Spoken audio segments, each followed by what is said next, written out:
Green city real estate தங்களை அன்புடன் வரவேற்கிறோம். நம்ம கிரீன் சிட்டி சேனலை ஃபஸ்ட் டைம் பார்க்குறவங்க சப்ஸ்கிரைப் பண்ணி வச்சுக்கோங்க. அப்போ தான் நாங்கள் போடுற வீடியோவில் நோட்டிஃபிகேஷன் வரும். இது போன்று தங்களுடைய இடங்களை விற்பனை செய்ய எங்களை தொடர்பு கொள்ளுங்கள். சிறந்த முறையில் விற்பனைகள் செய்து தருகிறோம்.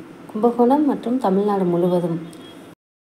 நம்ம பார்த்துருக்க சைட் எங்கே இருக்குது பார்த்தீங்கன்னா, நம்ம கும்பகோணம் பஸ் ஸ்டாண்ட் நியர்பையில் தாங்க இருக்குது. சைட்டு வந்து பார்த்தீங்கன்னா இலவ நகரில் தாங்க இருக்குது. எக்கிட்டா ஸ்கூல் கிட்ட வருங்க. இந்த பிளாட்டோட லேண்ட் ஏரியா பார்த்தீங்கன்னா 1008 ஸ்கொயர் ஃபீட் இருக்குங்க. பிளாட்டோட ஃபேஸிங் பார்த்தீங்கன்னா ஈஸ்ட் ஃபேஸிங்கில் இருக்குங்க. கிழக்கு பக்கம் பார்த்த மனை. சைட்டோட ஒரு ஸ்கொயர் ஃபீட் இருக்குன்னு பார்த்தீங்கன்னா 3000 சொல்கிறாங்க, பேசிக்கலாங்க. இந்த இடத்த நேரில் பார்க்கணும் விருப்பம் உள்ளவர்கள் வீடியோவில் கொடுக்கப்பட்டுள்ள நம்பருக்கு கால் பண்ணுங்கள். நம்ம சேனலுக்கு சப்போர்ட் கொடுத்துட்ருக்கும் மக்கள் அனைவருக்கும் நன்றி.